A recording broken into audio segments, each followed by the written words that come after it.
하박국서 3장 2절의 말씀을 통해서 부흥을 사모하라, 이러한 제목으로 은혜를 나누고자 합니다. 자, 많은 사람들이 특히 이 교회와 관련되어 있는 모든 공동체나 개인들은 이 부흥이란 말이 상당히 가깝고 친숙합니다. 그래서 교회의 제일 목적 또는 제일의 소원이 뭐냐, 또는 개인적으로도 제일의 소원이 뭐냐라고 하면 아마도 부흥하는 것입니다 라고 대답하는 사람들이 많이 있을 거예요. 근데 교회에서도 저마다 부흥 외치고 또 해가 새롭게 바뀌면 무슨 뭐가 있죠? 교회 안에서 신년 대부흥회 이런 거래요. 그리고 또 절기마다 새롭게 뭔가 어떤 일들이 있으면 그 일을 앞두고 뭐 추계 대부흥회, 또는 뭐 교회 성전을 앞두고 있으면 성전 건축을 위한 부흥회, 뭐 이런 것들 타이틀을 놓고 열심히 부흥에 관련되어 있는 사역들을 감당하는데, 저는 오늘 한번 여러분들에게 질문을 하고 싶습니다. 과연 성경에 부흥이라는 그 말의 의미가, 그리고 실제로 성경에는 부흥이라는 단어가 있을까요, 없을까요? 오늘 읽어놓고도 없다고 하면 어떻게 해요? 네, 있죠. 그런데 이 부흥이 히브리어로 따지면 부흥이라는 말이 없다, 이 얘기예요. 있지도 않는 단어를 우리식으로 의역을 해가지고 부흥 외치고 다니고 또 부흥회를 막 하고 다니는데, 과연 하나님이 우리에게 주시는 부흥의 의미가 뭔가, 이 말의 의미를 정확하게 깨닫고 또 상황을 우리가 파악하고 그리고 우리의 삶에 부흥을 적용하는 놀라운 이 시간이 되기를 예수님의 이름으로 축원해 드리겠습니다. 자, 오늘 하박국서의 주인공은 누굽니까? 하박국이죠. 저는 구약에 많은 선지자들이 있지만 이 하박국 선지자가 가장 친숙한 선지자가 아닌가, 저는 개인적으로는 그런 생각이 듭니다.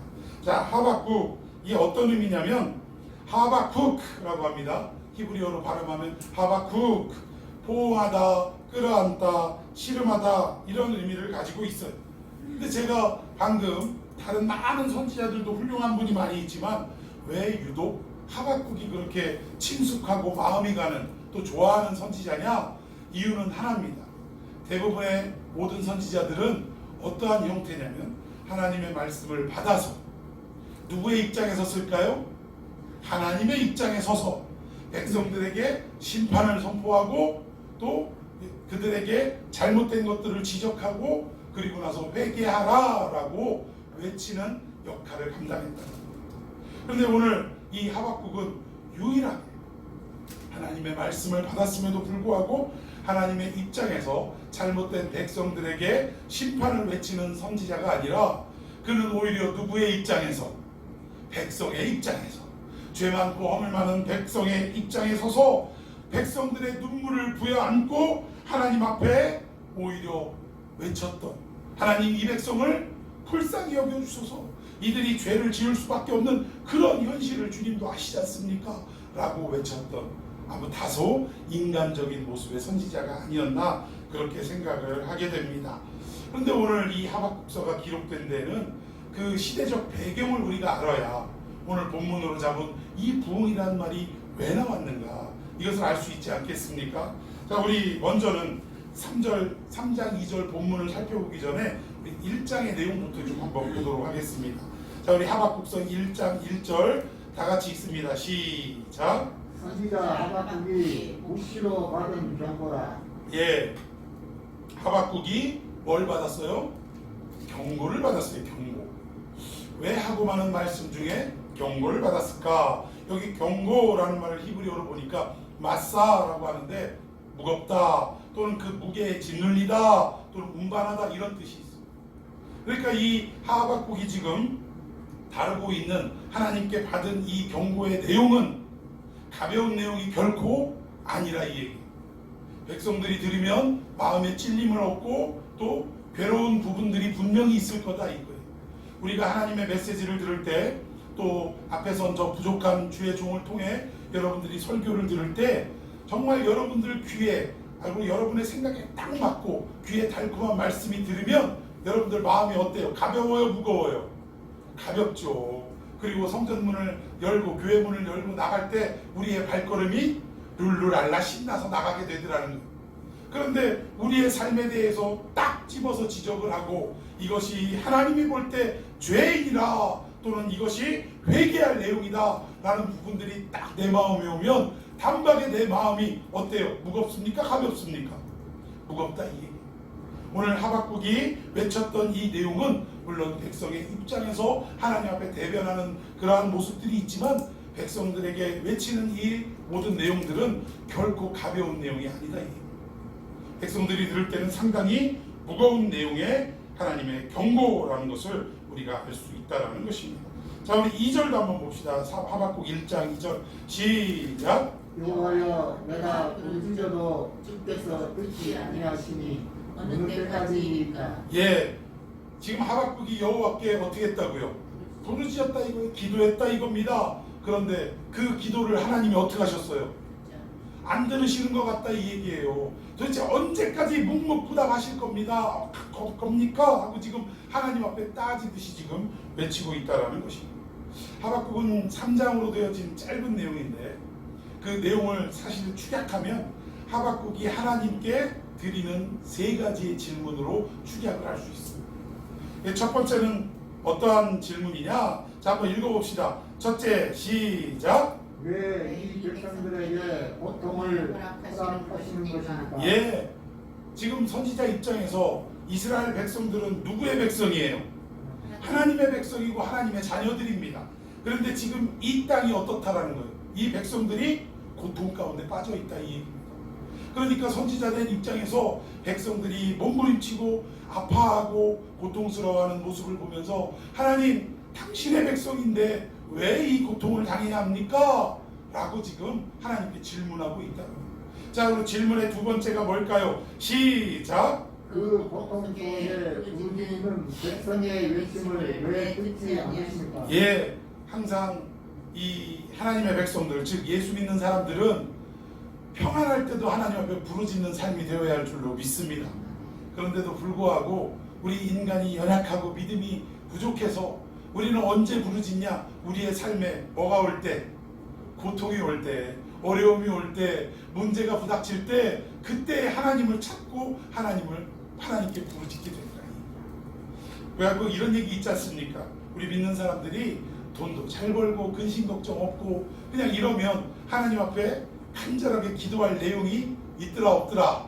없더라. 그래서 하다못해 그 뭐 농담입니다만 애새끼 감기라도 들어야 하나님 앞에 부르짖을 그러한 모습을 갖춘 게 인간이다.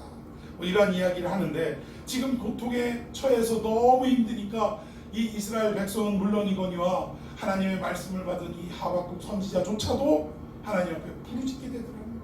근데 부르짖기는 부르짖는데 부르짖는 기도에 대한 응답이 있었어요 없었어요? 없더라 이거예요. 왜 침묵하십니까? 왜 우리 기도에 응답하지 않으십니까? 이게 두 번째 질문이었다 이 얘기. 이 시대적인 분위기가 그랬다 이 얘기. 자, 마지막 세 번째 시작. 그럼에도 악당들은 왜 자꾸 형통하는 것입니까? 예, 이게 우리를 힘들게 하는 거예요.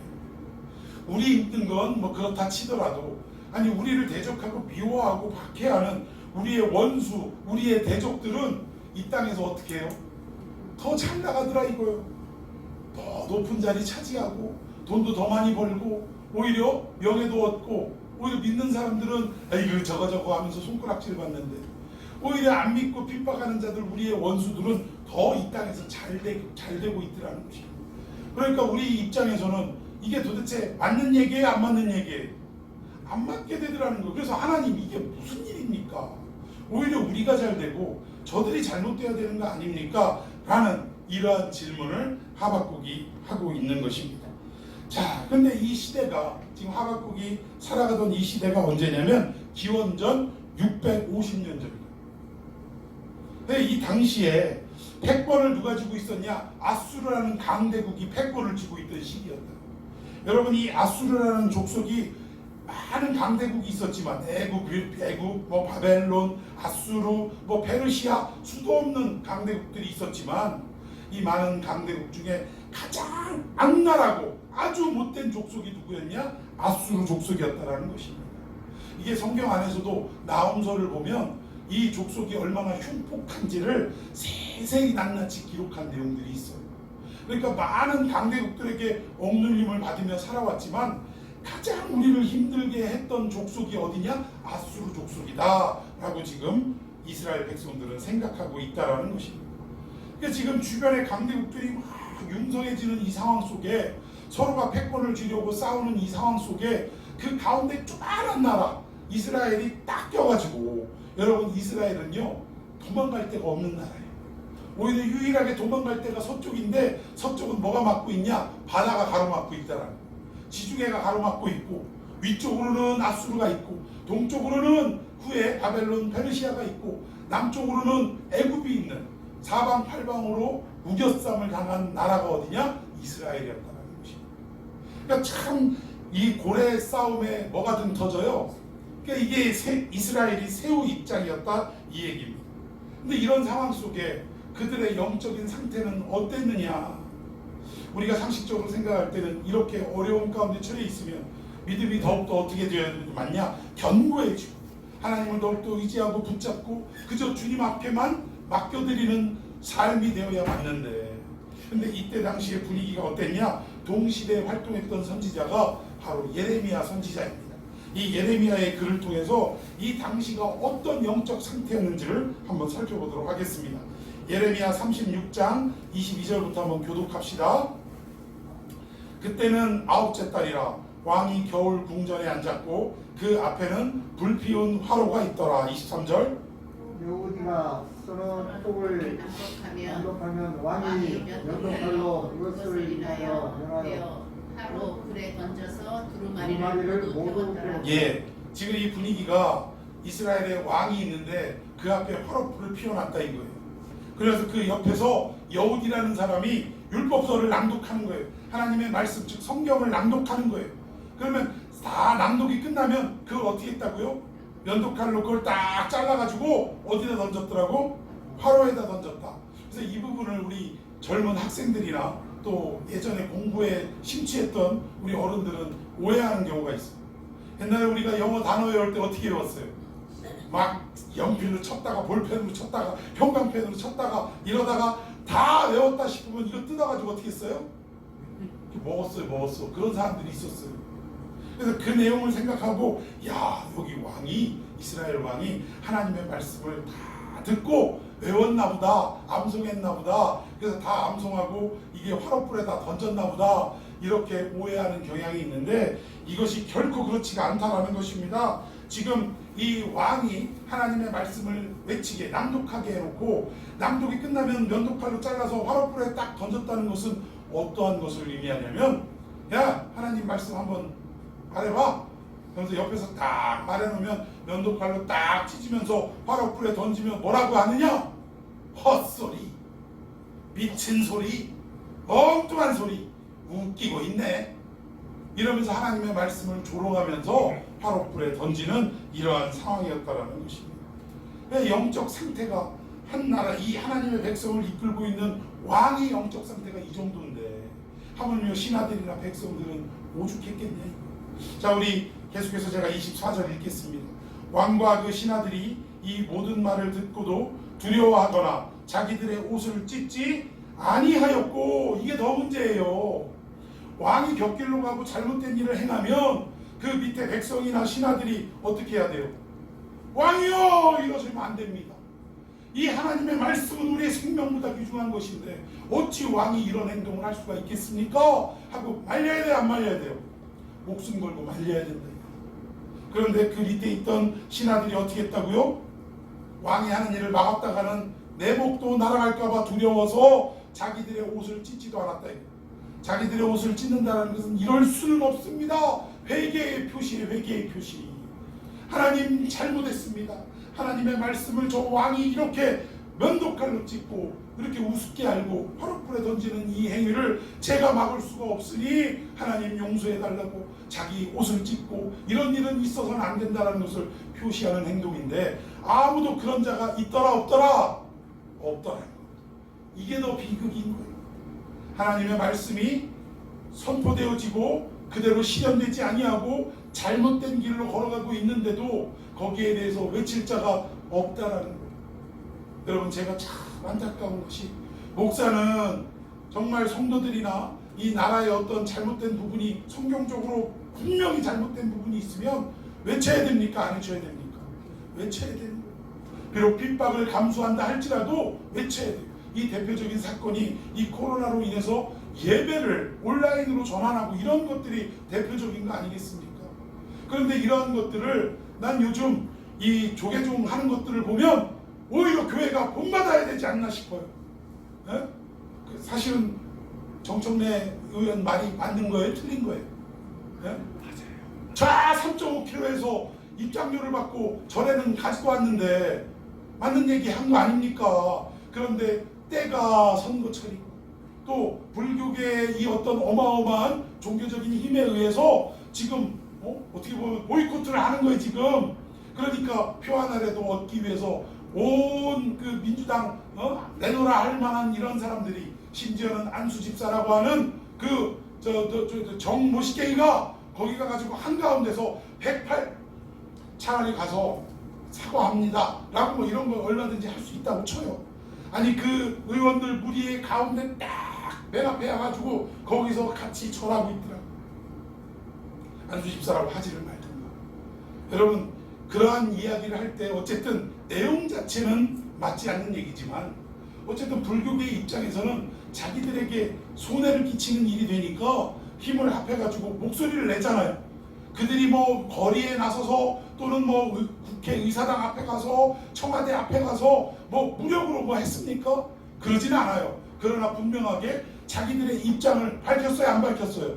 밝혔다 이거예요. 아 오히려 교회가 예배를 모여서 드리면 안 됩니다라고 정부가 그럴 때 목사님들이 모여서 오히려 이것은 잘못된 것이고 종교 탄압입니다라고 외쳤다면 그때가 뭐 선거철이 아니어서 그랬을까요? 아니에요. 외쳤다면 우리가 모여서 현장 예배를 드리는 것이 옳다라는 것을 그들에게 외쳤다면 그랬다면 과연 오늘날 이상한 온라인 예배라는 제도가 생겼냐 이 얘기예요. 그러니까 자기가 외쳐야 될 얘기를 단상에서 성도들에게 가르쳐야 할 이야기들을 가르치지 않으니까 이제는 코로나가 회복이 된다 할지라도 온라인 예배 드리는 사람들이 없어질까요? 안 없어질까요? 여전히 온라인은 살아있게 되더라는 거예요. 이게 안타까운 것입니다. 그러니까 결국 이 백성들이 왕이 잘못하는 것에 대해서 이미 마음이 신앙이 무뎌지고 그리고 무지하고 무시하는 이런 상황 속에 빠져들었다 이 얘기. 자 우리 25절 한번 읽습니다. 시작. 엘랄라와 블라야와 그마라가 왕의 동계 두 마리를 불쌍하지 마이도록 하여도 왕이 듣지 아니하였으나 그나마 다행이네요. 몇몇 사람이 이러면 안 됩니다라고 그래도 말렸어요. 그래도 참 근데 왕은 들었어요? 안 들었어요? 안 들었다 이거. 이것이 지금 이스라엘이 처한 영적인 상황이다, 배경이다 이것을 이해하고 하박국의 내용을 우리가 살펴봐야 한다라는 것입니다. 자 우리 하박국서 1장 2절 다시 한번 봅시다. 시작. 여호와여 내가 부르짖어도 주께서 듣지 아니하시니 어느 때까지이까 내가 강포로 말미암아 외쳐도 주께서 구원하지 아니하시나이다. 예, 여기에 강포라는 단어가 나오는데 이 짧은 하박국서에 무려 강포라는 단어가 6번이나 나옵니다. 그만큼 이 시대가 어떤 시대냐? 강포한 시대라 이 얘기예요. 자, 이 강포 해갖고 하마스라고 하는데 그 뜻이 폭력, 나쁜 짓, 잔인함 이런 뜻을 가지고 있다. 그러니까 이 시대가 하나님의 말씀과는 상관없이 모든 사람들의 그 흐르는 가치가 뭐예요? 나에게 유익이 되고 이익이 되고 돈 벌리는 일이라면 어떠한 폭력도 어떠한 나쁜 짓도 어떠한 잔인한 짓도 서슴없이 저지르는 시대였다. 이것을 지금 설명하는 내용입니다. 여러분 지금 이 시대에는 과연 강포한 일이 없겠느냐 이거예요. 여러분 이 시대에 강포가 오히려 그때보다 더 판을 치고 오히려 사람들 가운데 이렇게 주류로 흘러가고 있는 이러한 상황이라는 것입니다. 그러면 과연 이 시대는 무엇으로 강포를 부리냐? 자본의 논리로 강포를 부리더라 이거. 돈의 논리로 강포를 부리더라 이거. 여러분 가끔 참 예전에는 있지도 않은 이런 일들이 요즘에는 자주 등장하는 게 돈 좀 있고 백화점에서 좀 돈 좀 꽤나 쓴다는 이러한 사람들이 백화점 직원들한테 감히 이런 얘기를 하면서 뭐라 그래요? 땅바닥에 뭘 꿇으래? 무릎을 꿇으래요. 그 얘기는 뭐냐? 내가 돈을 쓰니 돈을 쓴 만큼 나를 어떻게 달라 이거요. 존중하고 대우해달라. VIP로서 대해달라. 이거를 지금 말로 하는 것도 아니고 뭔가 제스처로 하는 것도 아니고 이런 식으로 강압적으로 강포를 부리는 이 시대들 아니에요. 여러분 참 이 기업도 마찬가지. 이 기업주는 오히려 일해주는 노동자들을 위해서 뭔가 사회 복리라든가 이런 부분들에 대해서 더 신경을 쓰고 그리고 세상적인 어떤 물가를 반영을 해서 월급도 좀 어떻게 해요? 올려줄 수 있으면 좀 올려주고 이렇게 노동자들을 좀 더 생각하고 배려하는 마음으로 기업을 이끌어가고 또 노동자들 입장에서는 그저 우리 배고파 죽겠다 이걸 할 게 아니라 우리 회사가 어떻게 하면 더 지금보다 나아지고 번성해지고 활성화되고 돈도 많이 벌어서 우리에게 좀 더 많은 것들을 나눌 수 있을 것인가 여기에 신경을 써야 되는데 그러니까 서로의 입장을 자기 입장만 내세울 것이 아니라 서로를 좀 생각하고 배려하는 마음이 있다면 그 기업에 노동운동이 필요할까요? 안 할까요? 필요 없어요.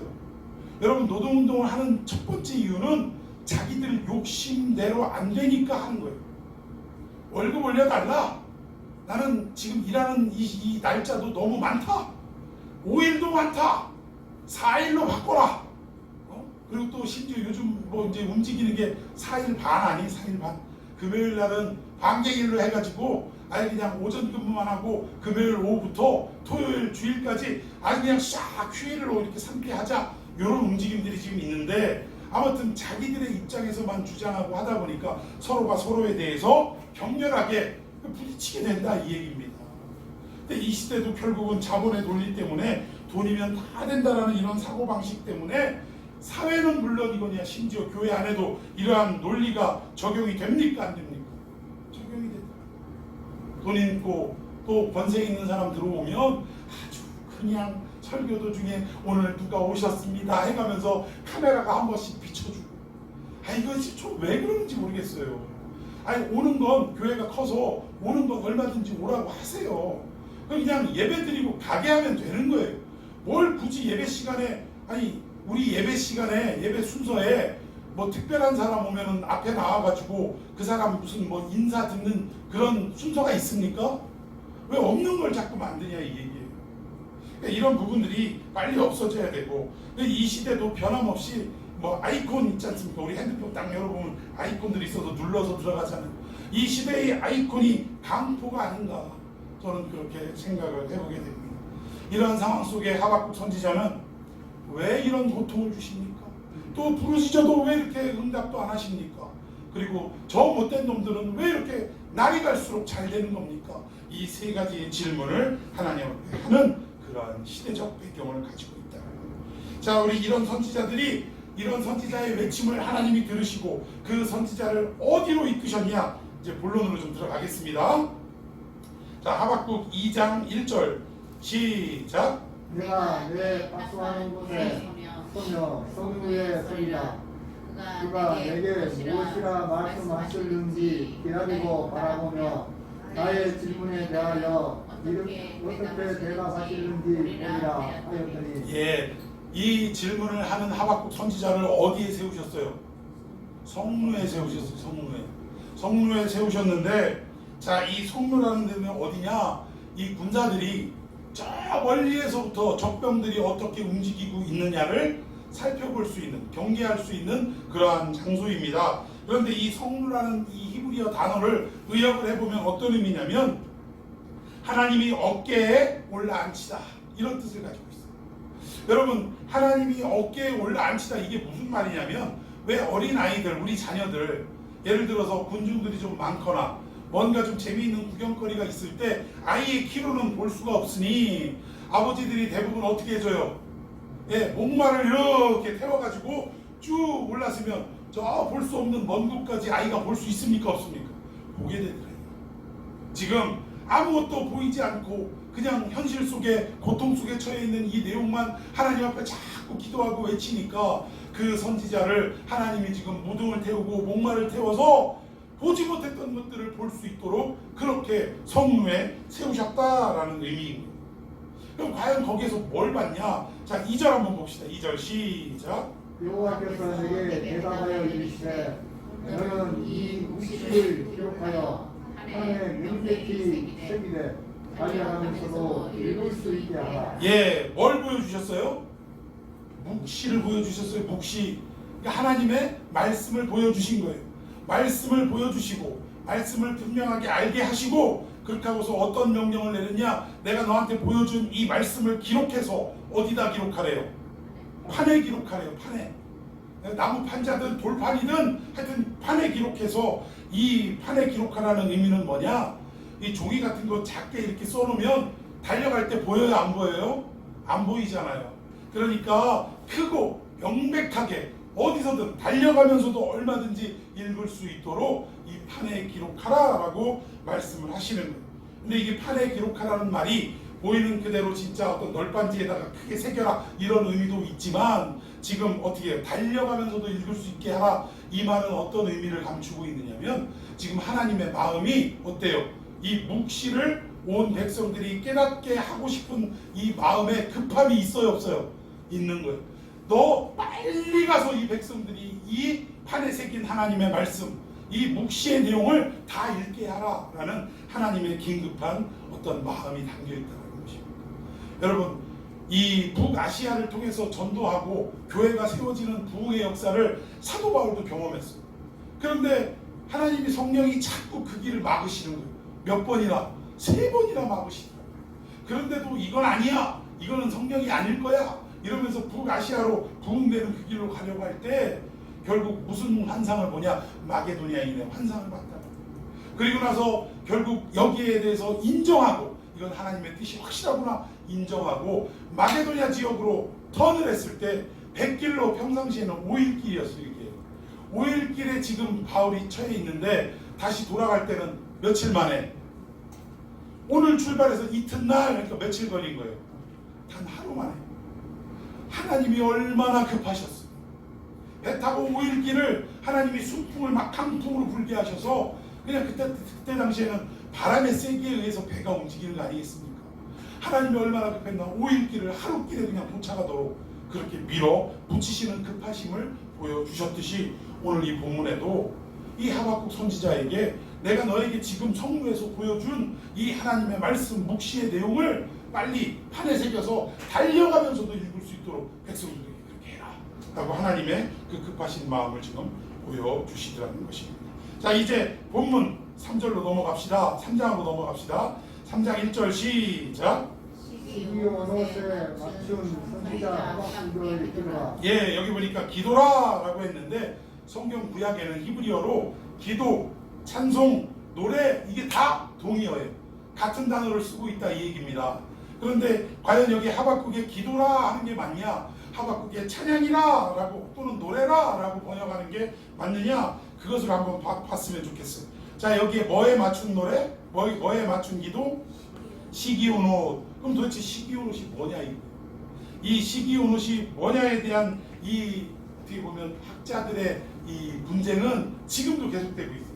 지금도 계속되고 있는데 어떤 사람은 악기일 것이다 라고 추정을 해요. 그런데 내용을 보니까 이 시기온옷은 악기가 아님에 틀림이 없다라는 거예요. 그럼 도대체 이게 뭐냐? 그러니까 일부에서는 이거는 음악 구호일 것이다.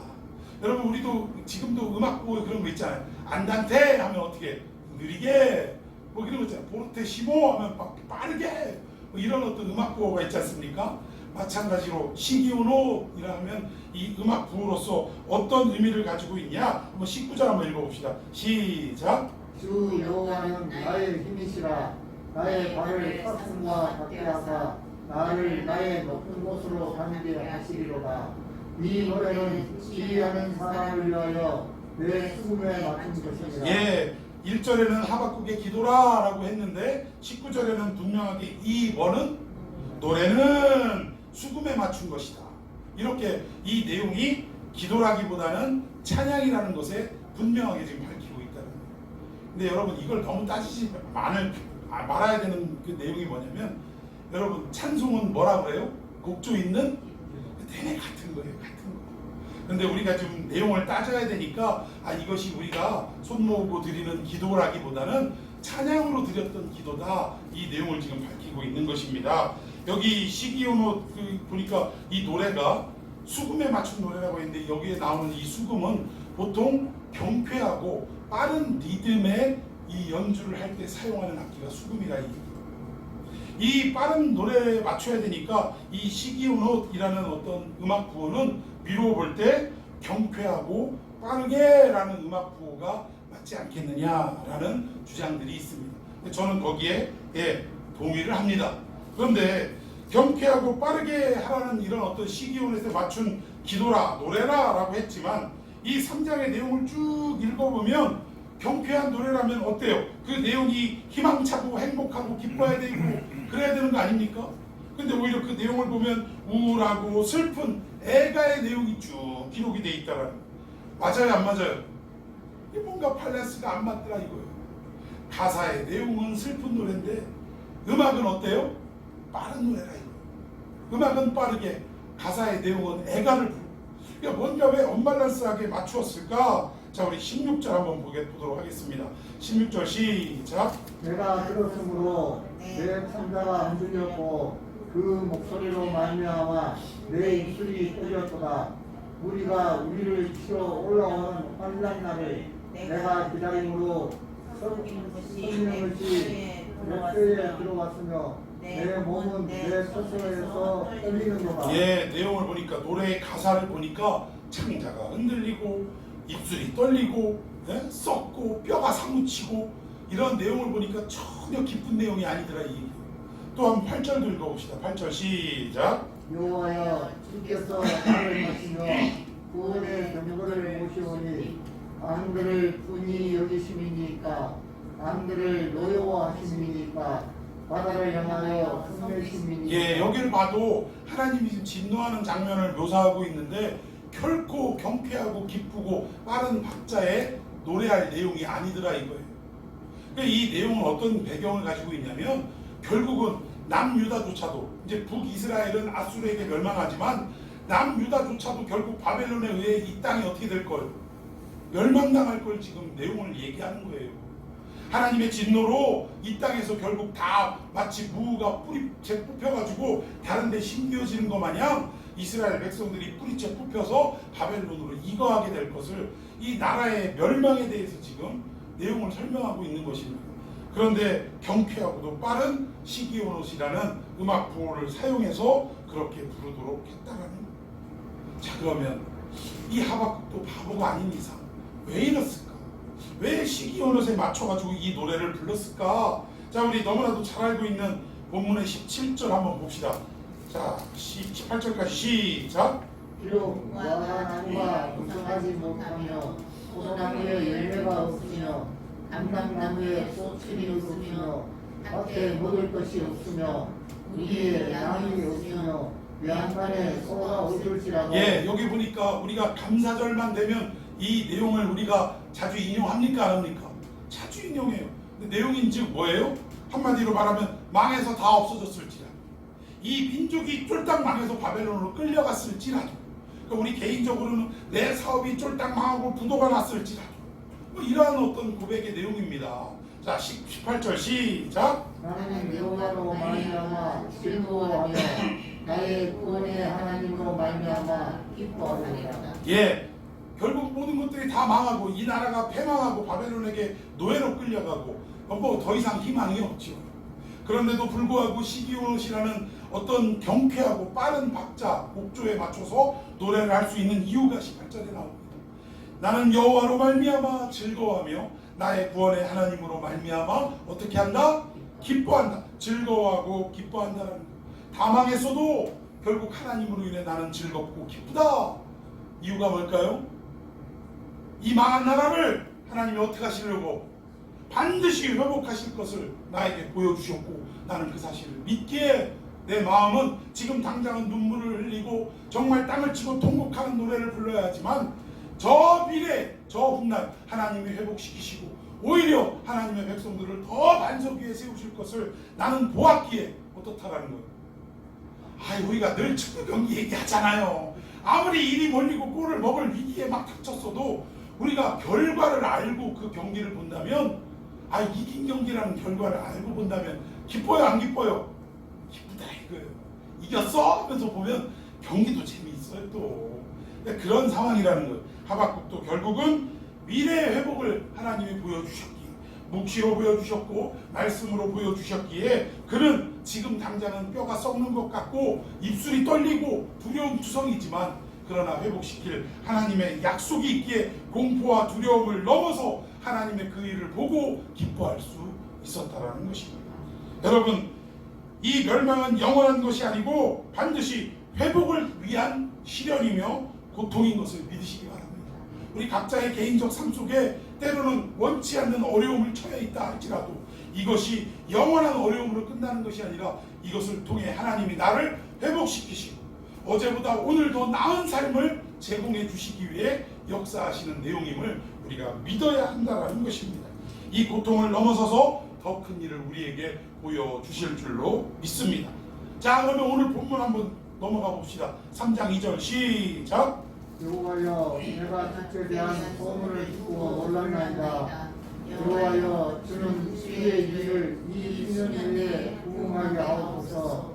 진노 중에라도 긍휼을 잊지 마옵소서. 예, 여기에 부응이라는 말이 나오는데 우리가 부응하면은 어떤 그 지각적인 그 알미 있습니까? 어떤 게 있죠? 외형이 커지고 사람 숫자 늘어나고 또 교회 같으면 교회의 재정도 확장되고 기관도 활성화되고 그 교회가 이런저런 프로그램을 막 운영을 하게 되고 선교도 내보내고 막 이런 것들을 뭐라 그래요? 교회 건물도 커져가고 이런 걸 뭐라 그래요? 부흥이라고 얘기한다는 거예요. 그래서 10년이 되면 올해 우리가 이렇게 커지게 해주십시오라고 부흥 대성회를 열고 너도 나도 부흥하세요. 우리 교회도 올 한 해 하나님이 부흥해 주시기를 우리가 목표로 삼고 또 간절하게 기도 제목으로 삼고 나아가지만 그러나 우리가 이 부흥의 의미를 제대로 알고 하자는 얘기. 우리 교회 건물 사게 해주십시오. 또는 뭐 숫자가 막 엄청나게 몇백 명, 몇천 명으로 늘어나게 해주십시오. 이런 차원이 아니라는 거예요. 자, 그럼 그 내용이 뭐냐? 이 표준 세번역을 보니까 한번 표준 세번역 내용 잘 보이시나요? 네, 한번 읽어봅시다. 시작. 주님, 내가 주님의 명성을 듣습니다. 주님께서 하신 일을 보고 놀랍니다. 주님의 일을 우리 시대에 새롭게 하여 주십시오. 우리 시대에도 알려주십시오. 진노하시더라도 잊지 마시고 자비를 베풀어 주십시오. 예, 여기에 이 수년 내에 부흥하게 하옵소서라는 말을 원어에 가깝게 해석한 내용을 보니까 부흥이라는 단어가 있어요, 없어요? 없어요. 우리 시대에도 어떻게 해달라고? 알려주십시오. 여러분, 이게 부흥입니다. 하나님의 뜻을 알고 깨닫는 것이 부흥이라 이 얘기예요. 근데 우리는 자꾸 외형이 커지고 뭔가 우리가 바라는 이 세상적인 가치관대로 부풀려지는 게 이게 부흥인 줄 착각하고 부흥회를 열더라 이거예요. 그러나 분명한 것은 하나님의 그 깊으신 뜻을 우리가 깨닫고 그 말씀 붙들고 현실로 만들어내는 이 모든 삶이 부흥이다.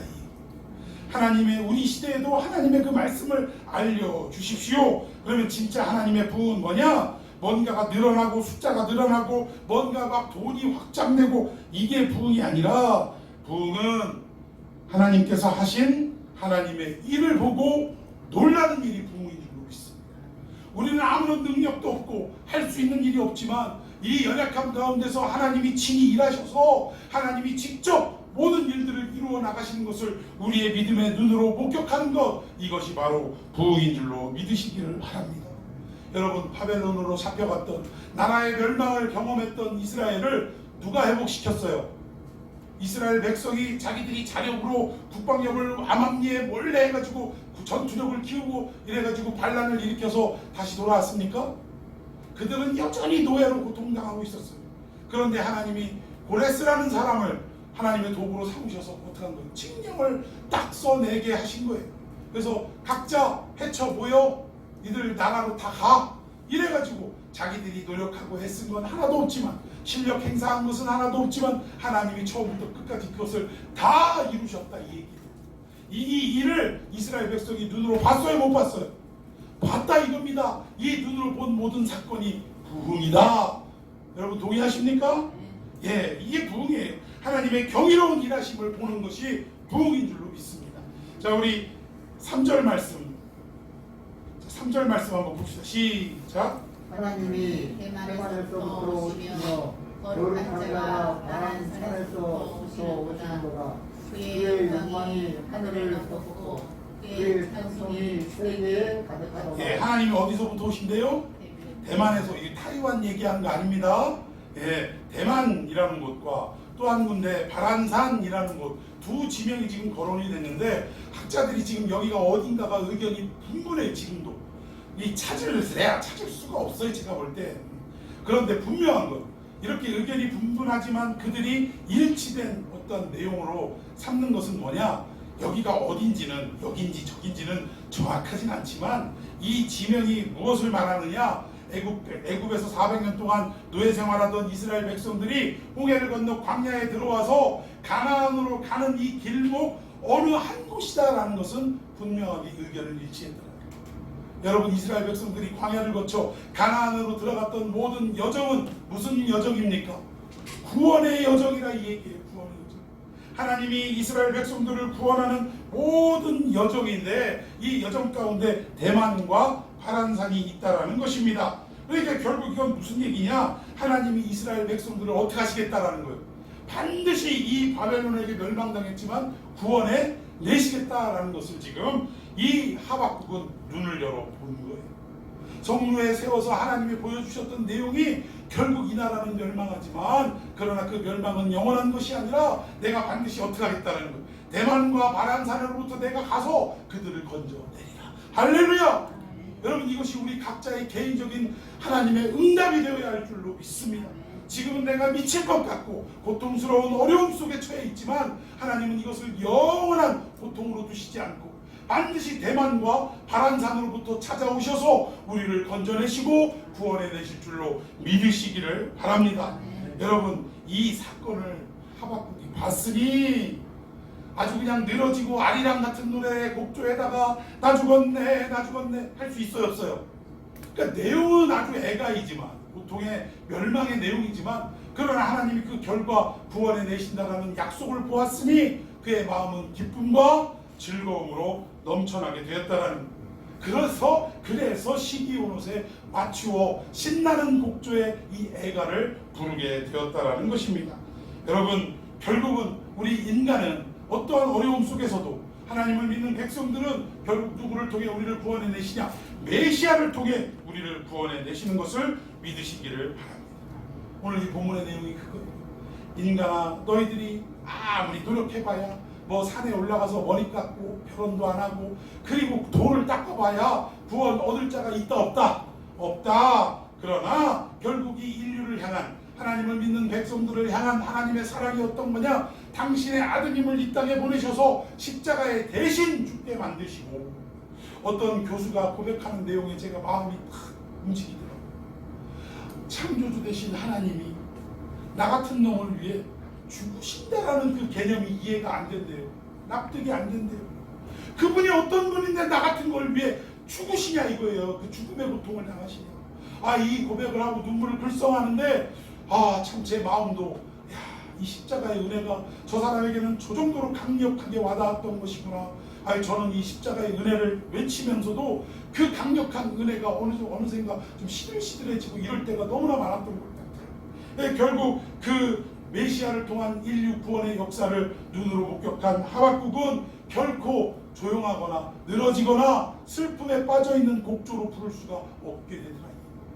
기쁨으로 즐거움으로 시기온옷에 맞춘 이 찬양으로 하나님께 영광 돌리는 고백을 올려드릴 수밖에 없었다는 것입니다. 여러분, 그래서 시기온옷에 맞추었다 이 얘기.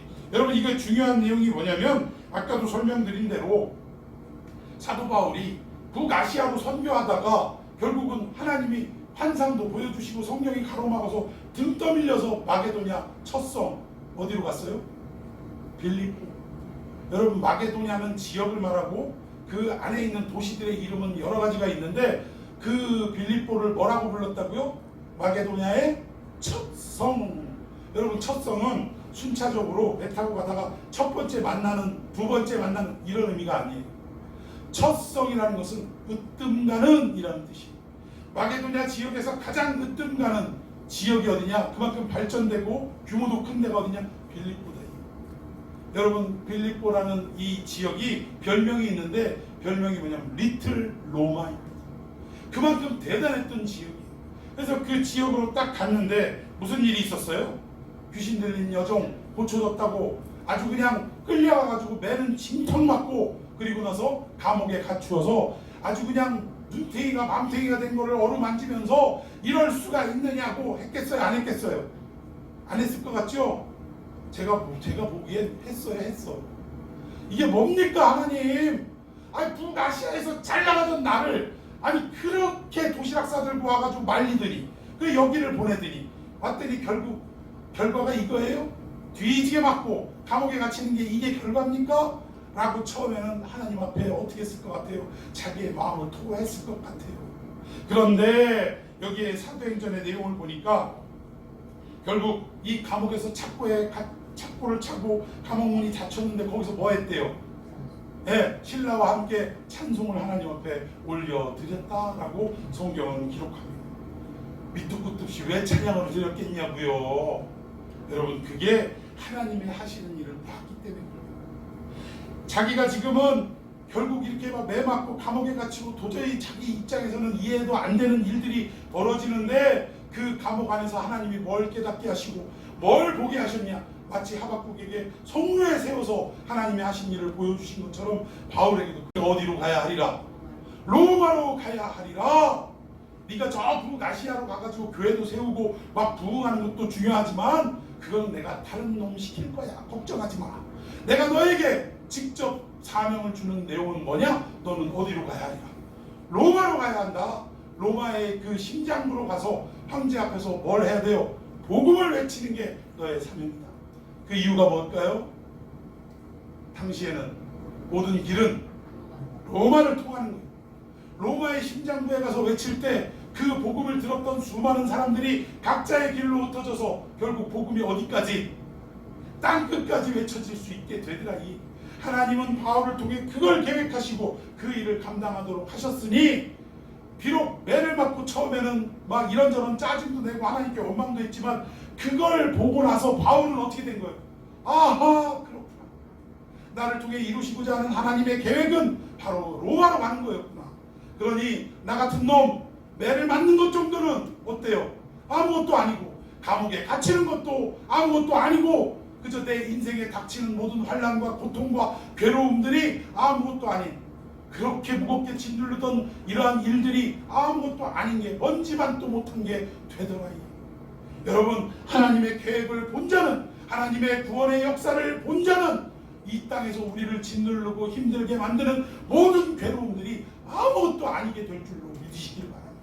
이게 부흥이라 이거예요. 이게 부흥이라. 이 땅의 논리와 똑같이 돈 더 주세요, 건물 큰 거 주세요, 빈자리 더 많아지게 해주세요.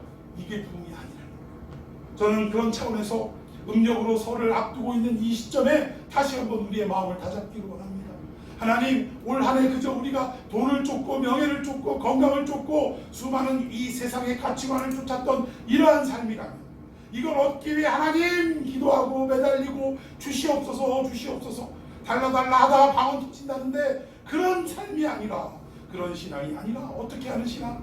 하나님의 일을 보는 신앙, 하나님이 나를 통해 무엇을 하시고자 하는지를 깨닫는 신앙, 이 참된 부흥의 역사를 경험하고 오늘 바울처럼 그 감옥에서도 결국 그 하나님의 일을 깨닫고 나서 여러분 옥토가 흔들리고 착고가 풀리고 모든 죄수들이 도망을 가는데 바울은 도망갔어요? 안 갔어요? 만약 도망가는 게 하나님의 뜻이었으면 벌써 갔어야죠. 그런데 그는 자유함을 얻었음에도 불구하고 감옥에서 움직이지 않았어요. 심지어 감옥 간수장이 죄수를 놓치고 나서 자살하려고 할 때 그때 내가 여기 있으니 그리 하지 말라 하면서 결국은 그 감옥에서 누가 이끌고 모시고 나갔어요? 간수장이 모시고 나가고 그의 집에 복음이 전해지고 그 결국 그것을 통해서 어떻게 점점 빌립보에도 복음이 확산되는 역사가 일어났다는 것입니다. 바울은 그걸 본 거예요. 내 인생 걸어가는데 부유하면 어떠리? 가난하면 어떠리? 고달프면 어떠리? 평탄하면 어떠리? 내가 건강하면 어떠리? 몸 좀 아프면 어떠리? 나를 통해 하나님의 뜻이 이루어지기만 한다면 나는 그것으로 만족하노라. 여러분, 부흥의 실체를 아시겠습니까? 이게 진짜 부흥이라는 것입니다. 그래서 저는 음력설을 앞두고 우리 교회가 이런 교회가 되기를 바라는 거예요. 빈자리가 채워져야 되지만 쭉쟁이 같은 것들로 채워지는 것이 아니라 하나님의 구원을 바라본 자들로 채워지는 역사가 일어나기를 저는 기도하는 것입니다. 여러분, 이 부흥의 역사를 위해서 정말 우리가 합심해서 기도했으면 좋겠습니다. 하나님, 내 인생을 통해 하나님이 하시고자 하는 일들이 이루어지게 하여 주시옵시고 그것이 진정한 부흥임을 깨닫고 만족하고 기뻐하며 시기온에 맞춘 이 찬양을 부르며 걸어가는 우리들 되게 해달라고 우리 주님의 이름을 뜨겁게 부르며 함께 기도하겠습니다. 우리 주님의 이름을 부르며 기도합니다.